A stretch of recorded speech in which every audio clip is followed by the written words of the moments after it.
तस्मै श्री गुरवे नमः। श्रुतिस्मृतिपुराणानाम् आलयं करुणालयं नमामि भगवत्पादशङ्करं लोकशङ्करं शङ्करं शङ्कराचार्यं केशवं बादरायणं सूत्रभाष्यकृतौ वन्दे भगवन्तौ पुनः पुनः। नमामि गौडपादं च शङ्करं श्रीसुरेश्वरं स्वामिनं सच्चिदानन्दमिन्द्रं तं ज्ञानरूपिणे। Om Narayan, Narayan, Narayan. Okay. Today is Wednesday, so day of Sugama. We shall discuss Sugama. So, the 33rd point was over. Bhamati's objection and reply to Bhamati. Reply in the sense, it was how it is defective, how the idea of Bhamati is wrong, was discussed in detail. We have concluded it.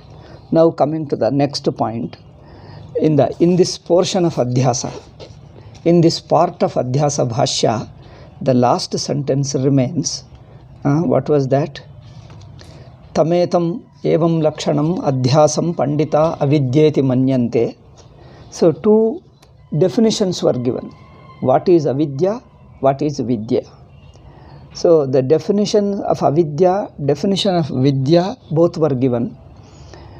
Tad adhyasa, panditas call adhyasa as avidya. And tad vivekena vastu swarupa avadharanam. By doing discrimination, determining the true nature of the fact, is called vidya. So determining by way of discrimination, by distinguishing between Atma and Anatma. Okay? When the two things are mixed up, when one is imposed on another, you see them what they are. That means in anadhyasta condition. Adhyasta is mixed condition. Anadhyasta is unmixed, unimposed state. Unimposed means when they are not imposed, how they are. Knowing the Atma as Atma, Anatma as Anatma, which are not imposed. Okay, this is called Vidya. Now regarding this Vidya, we discussed elaborately the others' views. Now coming to the last sentence, conclusive statement, Tatra evam sati. This being the case, that means what? Avidya means adhyasa. Vidya means seizing the misunderstanding, not imposing. Okay, that means understanding that adhyasa is not there. Okay, so tatra evam sati yatra yadadhyasaha, wherever something is imposed, tatkrutena doshena gunena va vastu matrena api anumatrena api sana sambadhyate. This is the statement. Now this has to be explained.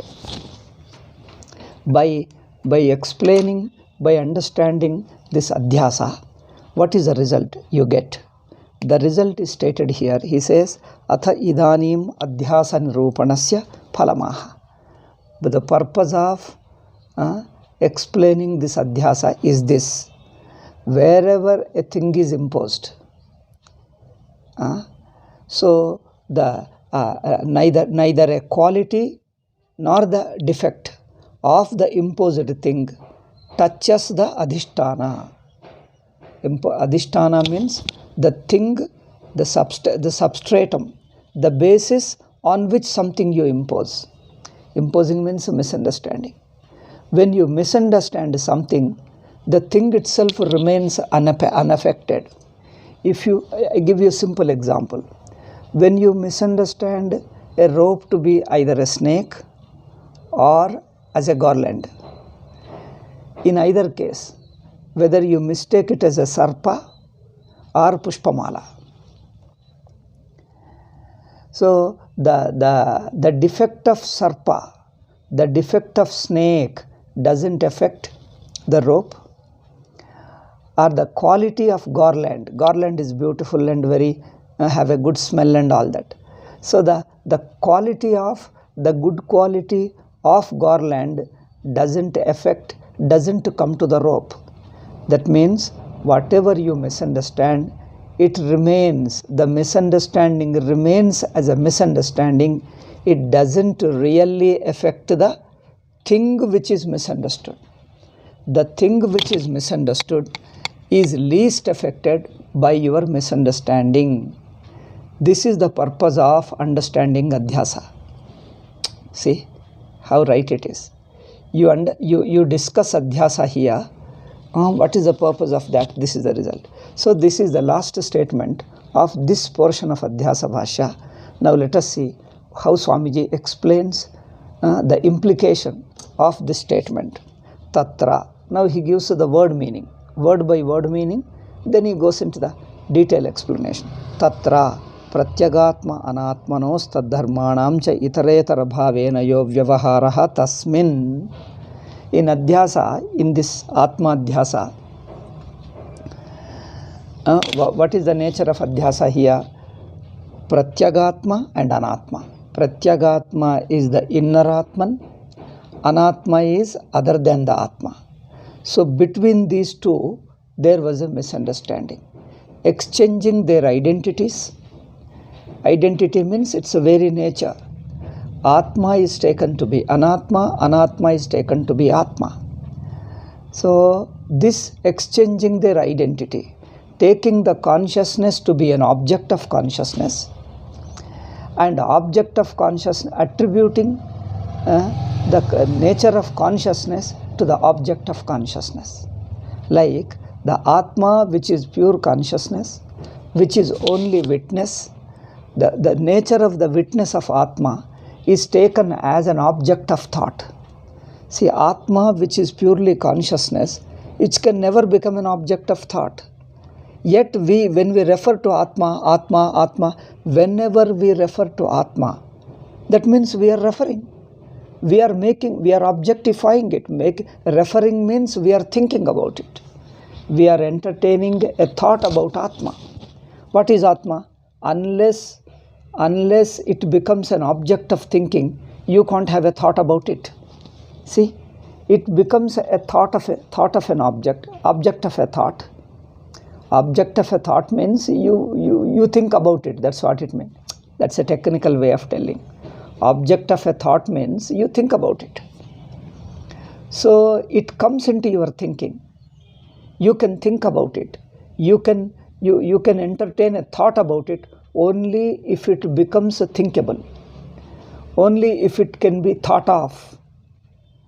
You can think of it only if its nature can be thought of.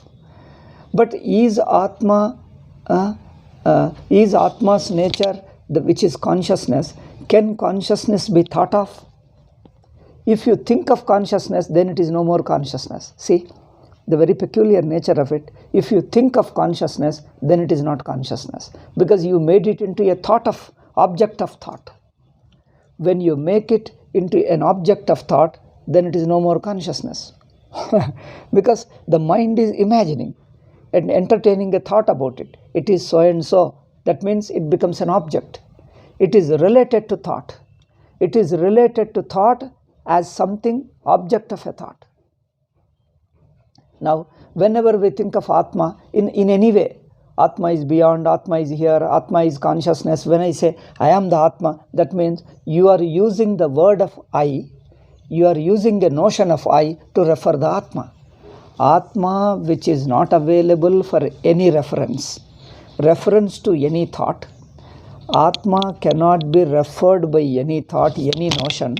We are referring it through the notion of I. Atma, which is beyond any notion, we are referring it through the notion of I. So this is Adhyasa. The very reference that I, you are referring to Atma as an I. This reference is, you are making it as an object of I. Object of I notion, me notion, whatever you call. So this making consciousness as an object of I notion is Adhyasa. And then Anatma, which can be thought of. Now Aham thought, that Aham notion, the notion of I is naturally a notion only. It's not consciousness. But we say this notion of I is the subject and it is knowing it. We make this notion of I, notion of me, I notion or me notion, whatever you call. So we are taking this I notion alone is consciousness and trying to know. That means we make the I notion as a subject. The very subject is a I notion, because subject is relative.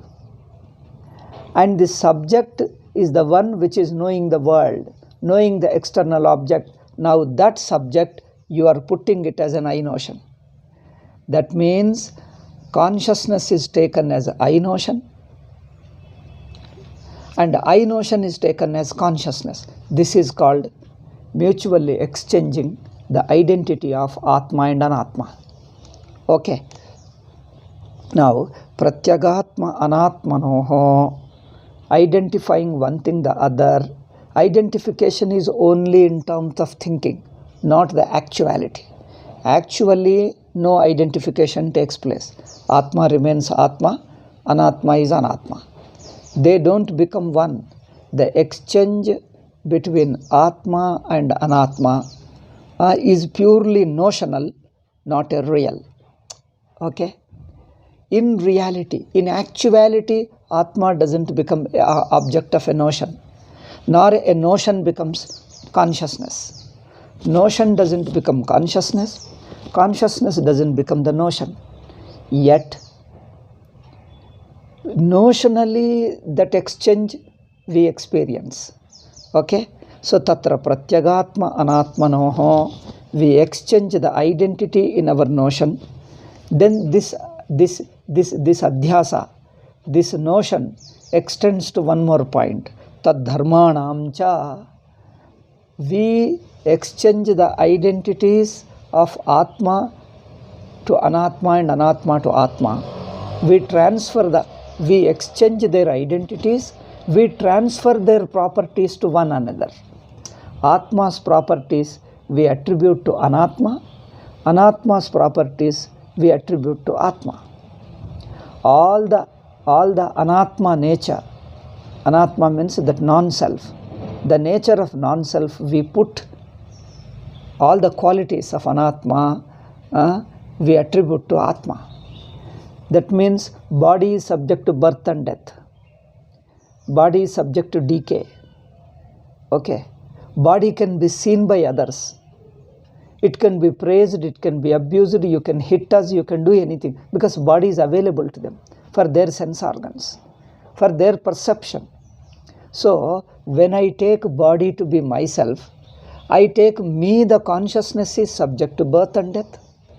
Consciousness is subject to ill treatment, subject to honor and dishonor. Okay. I think that me, the consciousness, is available for objectification to others. So, the bodily qualities we attribute to Atma, and Atma's qualities we attribute to body. We take body to be consciousness. In fact, modern science does the same thing. Modern science is only an illusion. Because we studied in our 8th standard, living and non-living. In biology, it started. I'll just give you one example, small, I don't go into details. In biology, they start what is living matter, living and non-living. They say what is living, what is conscious and what is unconscious. They say living matter is conscious and non-living is unconscious. Okay. What is living? They see the plants, animals, human beings, all these are living matter. What is non-living? The inert objects like stone, mud and etc. All they are non-living. Okay. So what are the nature? Living grows, living matter eats, feels hungry, eats the food and it grows, and they define. But they say it is conscious. So, but both are only objects of consciousness only. Both we are able to see with our sense organs. Conscious also we are able to see, unconscious also we are able to see, we are able to touch them, see them, feel them. If you can think of it, how can it be conscious? The very nature of conscious, they say, becomes an object of your thought study. They say we are making a study into consciousness. You can't make a study. Because if you think of it, then it becomes an unconscious. Because it becomes an object of consciousness. So the very thought of science, only within adhyasa it is working. It attributes consciousness to the body. They say human body or a living body is conscious entity. And a non-living is unconscious. But living body is also unconscious only. The consciousness is not the part of the body. Consciousness is independent of the body. And we are attributing, we are falsely imposing, it is adhyasa. They take adhyastha condition as the Atma. But anyway, that's how science is. Science lives only in illusion. Okay. Illusion about the absolute truth. But science talks about relative world. Relative world is okay. But we are talking about absolute world. Regarding the absolute world, there is a misunderstanding. Science continues within that misunderstanding.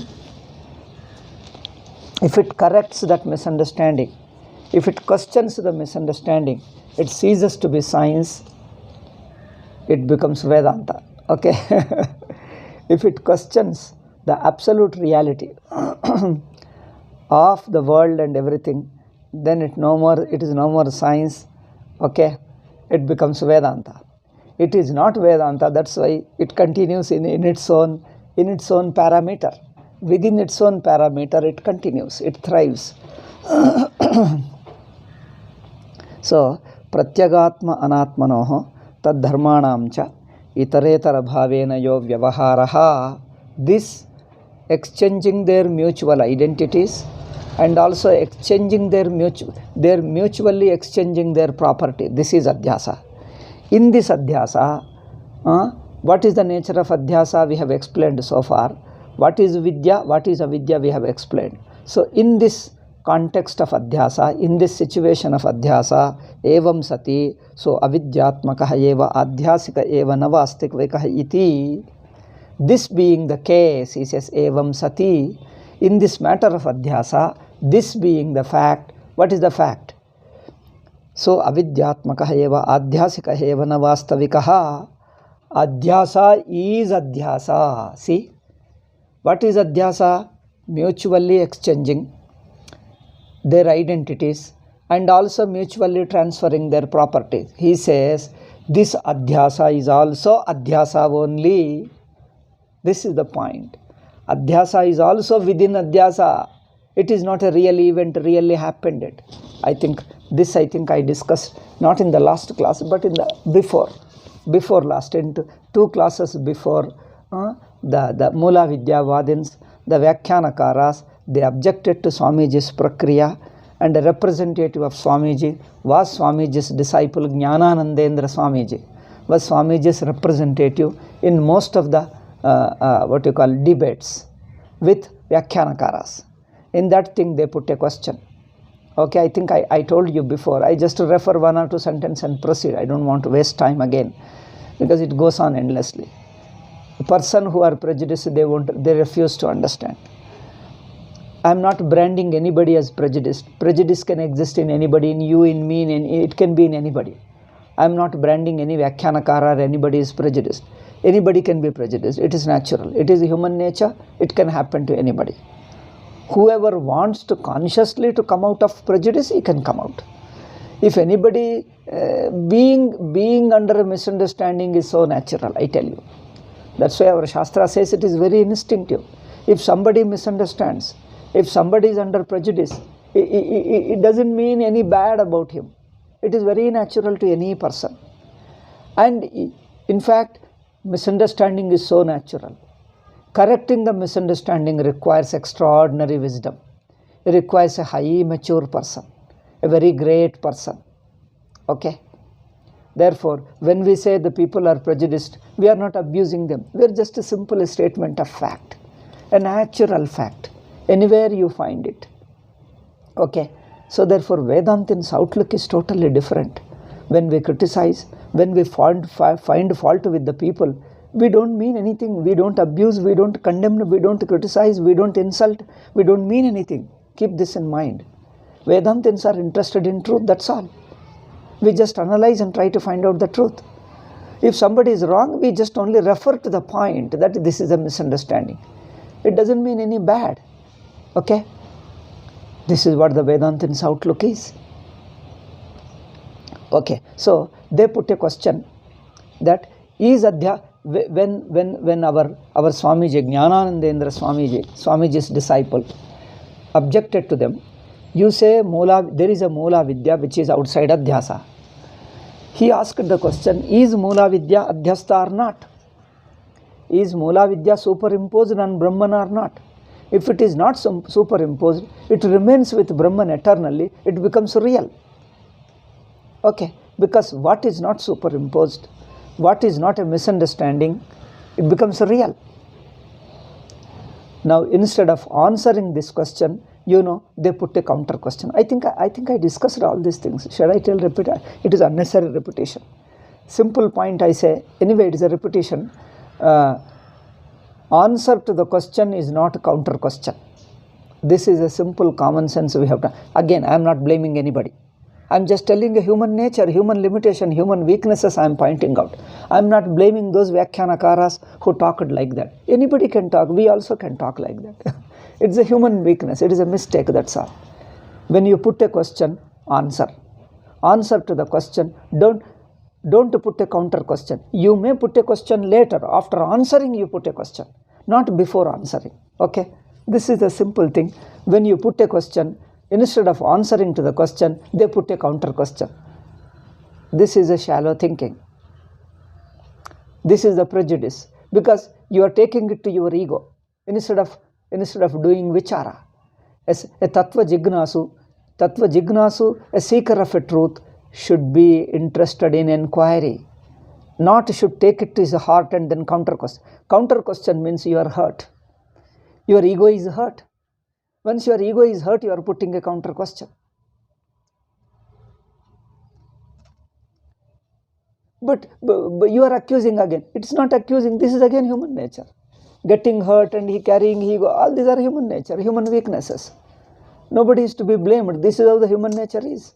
These are all natural weaknesses, instinctive weaknesses.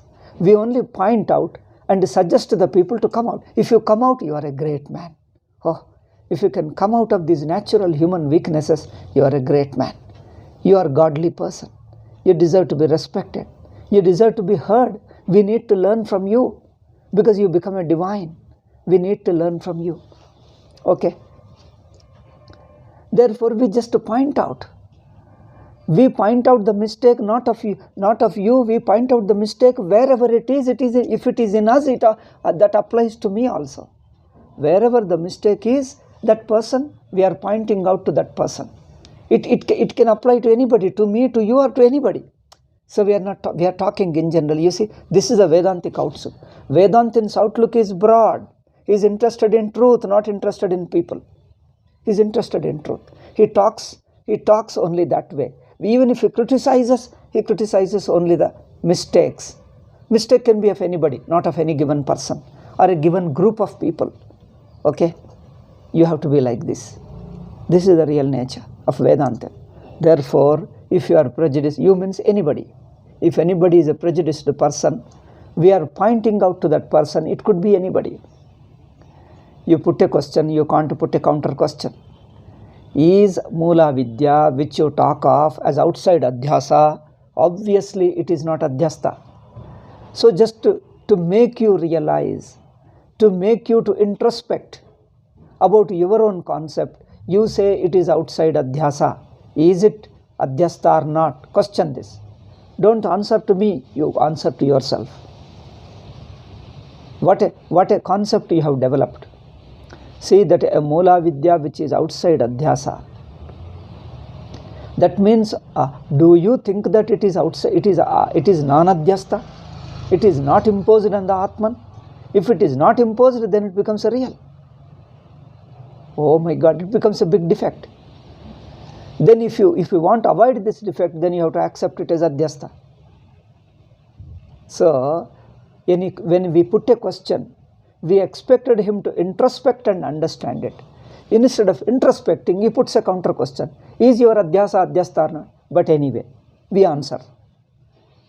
Instead of answering to our question, you put a counter question. But we don't. It is a wrong. Yet we answer.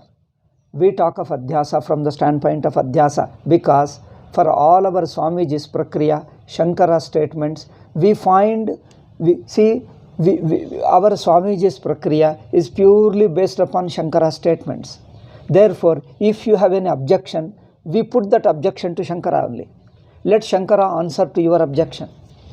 So whatever Shankara's answer is, the same happens to be our answer because we just don't go anything against Shankaracharyas. So if you put a question against us, that question naturally goes against Shankaras because our understanding is just to Shankaracharyas. So when we say adhyasta, same thing Shankaracharya talked of adhyasa. Then you put a question that is adhyasa adhyasta or not. Then we don't take it our personally as if you are insulting me. We welcome your question. We are ready to introspect. Okay?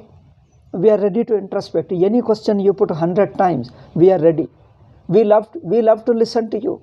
Any new idea you want to give us, any new understanding you want to share with us, we humbly, with all respect to it. Even though you are a Purvapakshi, you are opposite to us, still we don't mind it because we learn. We are interested in learning. And we also help you to, we also expect you to learn, expect you to observe, introspect. That's all we mean. Okay, now you asked, you put a question, we introspect. We introspect and answer. Before introspecting, it is not a self-defensive argument. We don't simply defend blindly. We question, yes. You asked us, is adhyasa adhyasta or not? Okay, we look at our anubhava. We thank you for putting the question, but listen to our answer also. Okay, we are introspecting. We look at Bhashya. Bhashyakara says, and our anubhava says, even adhyasta is from the standpoint of adhyasa. Adhyasa is also from the standpoint of adhyasa. Okay, this is what again we introspect and come up with this answer. And this is exactly what Shankara says. Adhyastasya guno nidoshena va anumatrena apina sambadhyate. So, avidyatmaka eva adhyasika eva nava. Adhyasa is also adhyasa only. Adhyasa is also adhyasikaha. See how beautiful Swamiji. See, we need to be a very, very open person. Even while discussing with others, arguing with others, be open. Not just to feel that your ego is hurt and you want to stubbornly defend your argument. That's what prejudice is. Stubbornly defending your argument shows you fail to understand the truth. Because truth is not yours. Truth is not mine. It is a universal experience. Truth defends itself. I only have to point out. I only have to point out, that's all. You take a right standpoint, that's all. Truth defends itself. Itself means you take a right standpoint and look at it. You look at from a right angle of it. You look at it, you patiently watch, observe. Truth reveals itself. Patiently, with your open mind, in a right way, watch, pay attention. Truth reveals itself, its own nature. But if you start taking that truth is mine, if you start possessing it, owning it,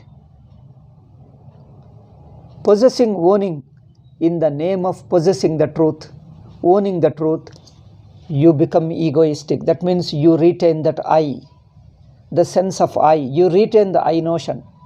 And you attach the I notion to your argument and your way of teaching. Okay? Your idea of Vedanta, your understanding of Vedanta. You make your understanding of Vedanta as your personal. Once it is a personal, then it ceases to be the truth. Note it. Truth is not personal. The very personal itself is ego. That is aham buddhi. That is I notion. See how beautiful it is. Truth is so beautiful. I tell you, you don't need to defend. The very understanding requires absolute humility. Utter humility. Because truth doesn't depend upon your ego, your identification, your abhimana, and then nobody need to defend it. You only have to understand it patiently, with all your openness. Pay attention, watch it and learn. Okay? Truth needs openness, watching, observing, investigation. That's what truth is. Anybody need to learn this way, whether you or me or anybody. Therefore, don't own the truth. It doesn't belong to anybody. Because once you say it belongs to somebody, then it ceases to be truth. Because it becomes a personal. It becomes a centered about a thought. It becomes an individualistic. Then individual is not a truth. Truth is universal, in which the individual dissolves. Individual standpoint melts away. Okay. Individual standpoint melts away. It is free from individuality. It is a universal, self-existing fact. Okay?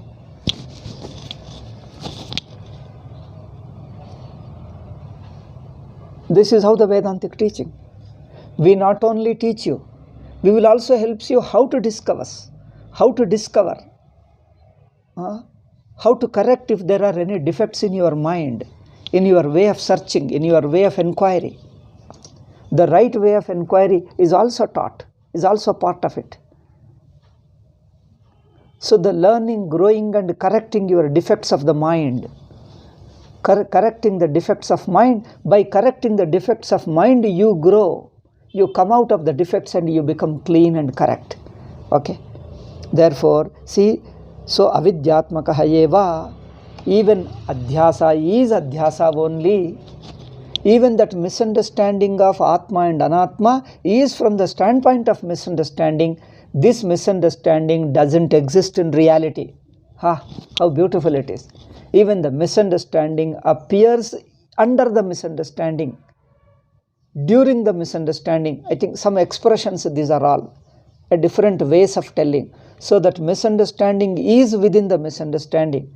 The adhyasa is from the standpoint of adhyasa. The truth itself is unaffected by any misunderstanding, any imposition. See how beautiful it is. Therefore, adhyasika eva na vastavikaha. Even adhyasa is not a reality. Adhyasa is not a reality. Adhyasa is within the adhyasa alone, is not a reality. Vastu swarupa nirdharanatmaka vidya vinivartya iti cha evam nischite sati. When you understand adhyasa is avidya, and vidya means ignorance. What is ignorance? Adhyasa, misunderstanding, is ignorance. And what is vidya? Vidya means knowledge. What is knowledge? Correcting that misunderstanding. What is the correction? See, even the avidya is very peculiar. Its correction is also peculiar. There is special. See, avidya means a misunderstanding. Understanding misunderstanding from the standpoint of misunderstanding alone is the nature of avidya. Then what is vidya? Vidya means it is only misunderstanding, it is not the reality. Understanding misunderstanding as a misunderstanding is correction of it. See, when you know wrong as a wrong, it gets corrected. See, when you are in the misunderstanding, you would not know that it is a misunderstanding. You think it is a right understanding. See, the very nature of misunderstanding is, during the misunderstanding, you take it to be the right understanding. See, during the misunderstanding, you don't think that it is misunderstanding. When you are under delusion, when you are in delusion, you don't know that it is delusion. Delusion means illusion. When you are in illusion, you don't know that it is illusion. You take that you are in right understanding. Once you understand that it is an illusion, you come out of it. You correct it and you become free from it. Therefore, you understanding adhyasa as an adhyasa means you are becoming free from adhyasa. So this is the nature of vidya, avidya. Now have you understand what is the nature of avidya? What is the nature of vidya? Because this is tad vivekena vastu swarupa avadharanam vidyamahu. See how beautiful the sentence is. Shankaracharya is an amazing person. That's why we just can't see him as an ordinary person. When Shankara talks, he is not a person is not talking. It is not an individual that is talking. It transcends individuality. It is the truth that is talking directly to you. There is no individuality. There is no individual standpoint.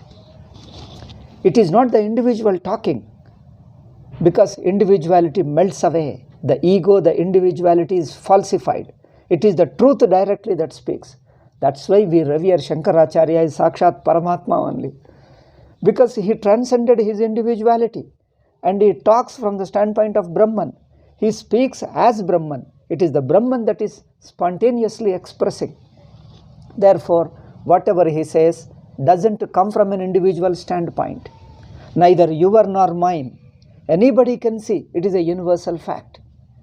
Anybody can see it for yourself. Anybody can see it for himself. It is a universal fact, is universal. Universal fact has to be understood. You can understand a universal fact only when you cease to be an individual. Note this point. A universal fact can be understood when you are universal. You cease to be an individual. You can't understand a universal fact by being an individual. Okay? Watch this. Being an individual, you can't understand the universal fact, because the very individuality colors it, influences it, interferes. To understand the universal fact, you cease to be an individual. You become one with the very universality. You become one with the universal fact. You cease to be an individual. That is Brahmajnana. That is understanding the truth. Then once you understand, you cease to be an individual. You are one with that universal understanding. Then whenever you speak, it is that universal understanding that is speaking. It is the universal truth that is speaking, not you, because there is no you. The you melts away. Ah, how beautiful it is. It is the Shankara's teaching. I think you will not find anywhere, nowhere. That's why Sachidananda Swamiji also, you can see him, is another Shankaracharya. He is directly the truth. He has dedicated all his life for understanding this. So you see, what is avidya? A misunderstanding. What is vidya? Understanding misunderstanding as a misunderstanding. Adhyasa as adhyasa. Then it gets corrected. Adhyasa ceases.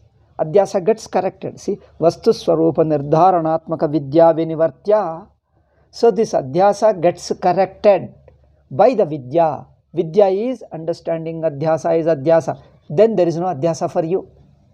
Once you say adhyasa is adhyasa, it ceases to be adhyasa. You are free from adhyasa. You are free from any. That means your very individuality. You look as an individual. You behave as an individual. You think of yourself as an individual. Correct that very individuality. You cease to be an individual. The deep sleep is not your personal. Okay? Whenever we say deep sleep, my personal deep sleep, it is gone. It is no more deep sleep. If you talk of deep sleep as your personal, there is no person. There is no individuality in deep sleep. It is a universal deep sleep. Okay? Deep sleep is yours, mine, and everybody's. Deep sleep is an experience of universal experience. There is no individual. Neither you, nor me, nor somebody, nor any other person. Neither there is a first person, nor second person, nor third person. Okay? Universal truth, that is deep sleep, is neither first person. Grammatically I am talking. Grammatically neither first person, nor second person, nor third person. Okay? I, you, and that. I is first person in English, grammatically. You is second person. That is he, she, or it. He, she, or it. Okay? That is third person. But universal truth is neither first person, nor second person, nor third person. It is no person. It is itself. That means what? It is everybody's. It is everybody's Atma. The same Atma is speaking. The same Atma is listening. Okay? It is the same consciousness in which speaking is taking place. The same consciousness is listener. You are not an individual listener. Okay? There is a consciousness in which the you listening is taking place. There is the same consciousness in which this speakership is taking place. This speakership is speaking. The listener is listening in the same consciousness. The consciousness is neither you nor me. It is neither subject nor object. It is the universal fact. Okay? This understanding is vidya. That means in vidya, there is no individual. It is not the individual who is understanding. You can't say, I have understood Brahman. You can't say, I have understood the truth.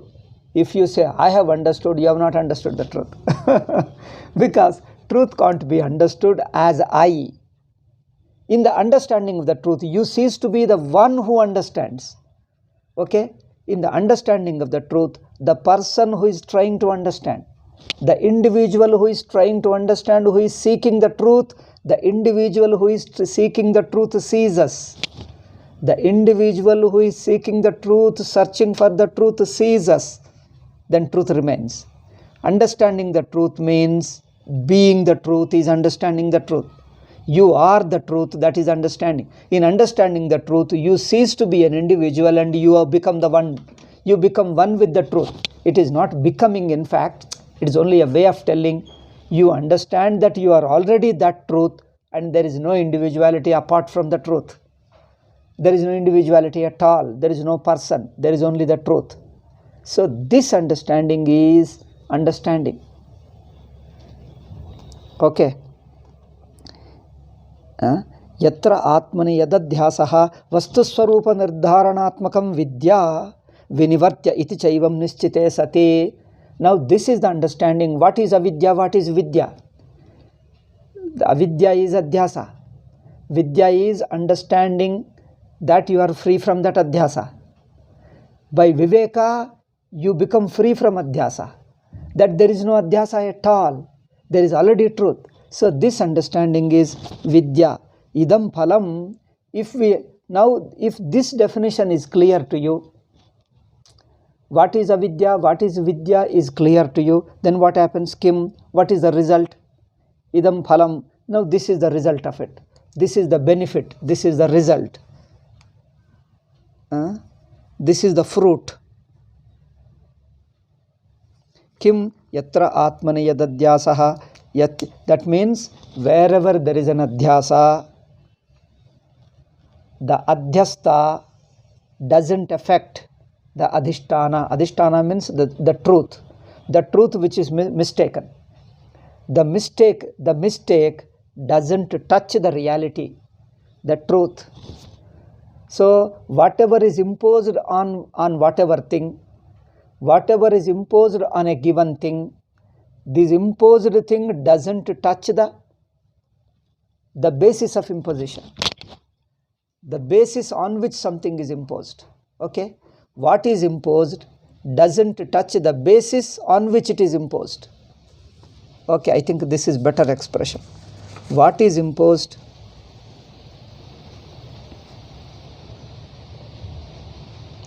The quality, the guna and dosha. Guna and dosha means guna and dosha, the quality or defect. Quality or defect of what is imposed does not touch on that does not touch the thing on which it is imposed. Does not touch the thing on which it is imposed.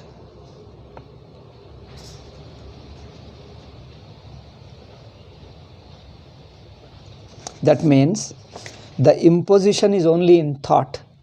It is only a notion. Adhyasa is only a notion. It's not a real event. Okay? Adhyasa is only a notion. It is not touching on which you impose. When you misunderstand something, misunderstanding remains only in my thought. The thing itself remains unaffected, either good or bad. With good or bad of the what is superimposed. Okay? Guna and dosha, the good or bad.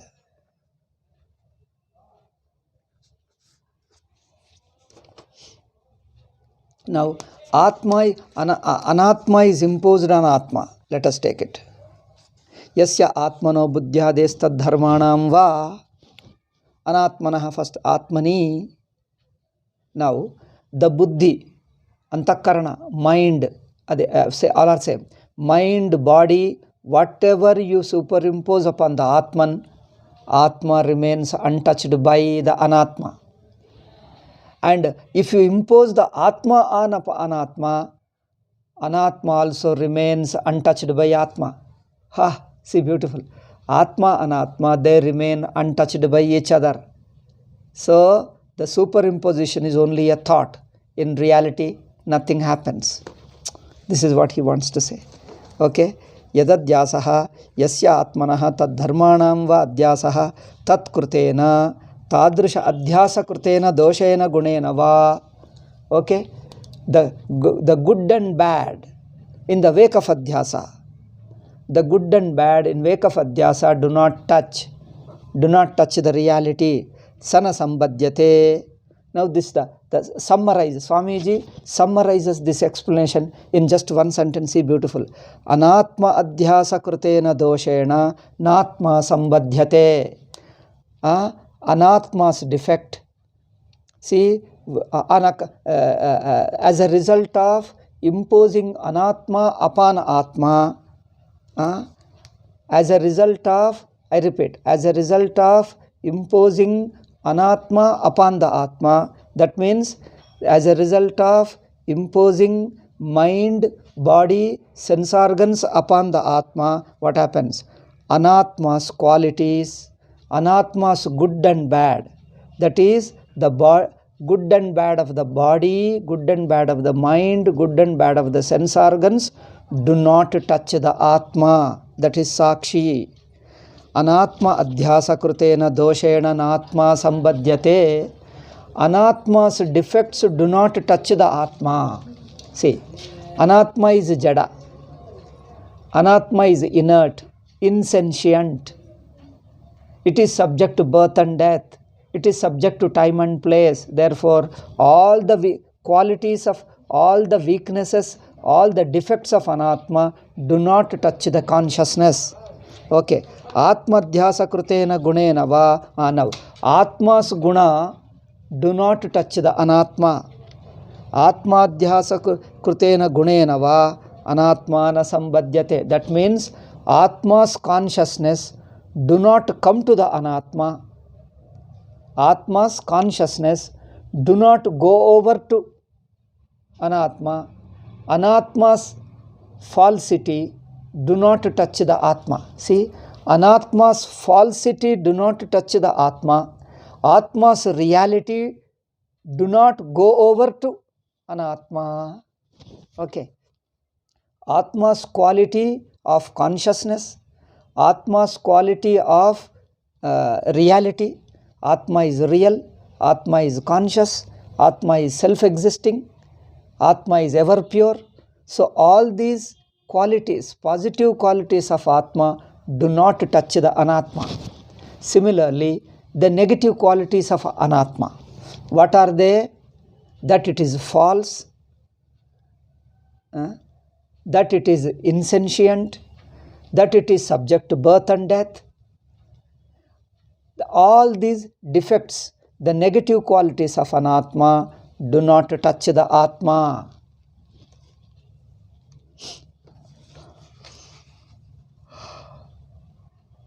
Okay, so positive or negative qualities do not touch the thing on which you impose. Okay, nahi drishtamat adhyaso hi nama atasmin tadbuddhihi. Adhyasa means only a wrong thinking, a misunderstanding. Okay, it is a notion. So all this only remains in your notion. In reality, nothing happens. Nobody is born. Nobody becomes a jiva.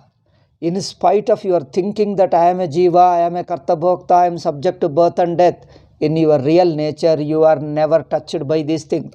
That means you have never become jiva. You have never become jiva. You have been even now the Brahman. You are nitya mukta. Even now when you are thinking that I am bound, I am jiva, in your real nature, Atma remains unaffected by your wrong thinking. Atma remains unaffected by your wrong thinking. Atma remains nitya mukta, nitya shuddha. It is eternally pure, eternally free. Even when you are thinking that you are a jiva, your real nature is ever free from your jivahood, ever free from your samsara. Even when you are thinking that I am undergoing samsara, it remains only in your thinking. Your real nature remains unaffected, untouched by it. See, what a beautiful implication. What an excellent implication. Atma remains ever untouched by your wrong thinking. Your wrong thinking remains only thinking alone. Thinking doesn't become reality. Thinking doesn't affect the reality. Reality remains ever the same. That means you are Brahma even now. This is the special Advaita of Shankaracharyas. In the name of Advaita, many people are telling many things. I don't want to take name, but there are modern English medium Advaitins, most popular all over the world. They talk like this. So there is a bondage, and later you will give up the bondage. Jiva is also real, Brahman is also real. Dvaitam is also real, Advaitam is real. And Advaita comes only in Samadhi, and again comes Dvaita. That means this, they don't understand what is Advaita. Advaita has become another fancy these days. Okay. So in Samadhi you get Advaita and you come to Dvaita. So this shows Dvaitam is only Adhyasa. The point of Adhyasa, the point Avidya is not at all understood. So Advaita you put as a one state and Dvaitam as another state. If there are two states, that is called Dvaitam. Anyway, so we leave it to them, their own understanding. We have nothing against them. Let them carry, let them learn, let them accept that, let them teach it to others. But if you want to learn what Upanishad says, if you want to learn what traditional Vedanta, what Shankara's Vedanta says, then you have to learn. Otherwise, okay, you follow whatever they like. Because nobody is imposing anything. If you misunderstanding, it is up to you. Okay, this point we will discuss later. Okay, now it is already time 12 o'clock. We'll discuss in the next class. Tomorrow will be as usual, Vedanta Paribhasha in Kannada. And day after tomorrow we continue this English talk on Sugama. Okay, Om Shanti Shanti Shanti. Harihi Om Shri Gurubhyo Namaha. Harihi Om.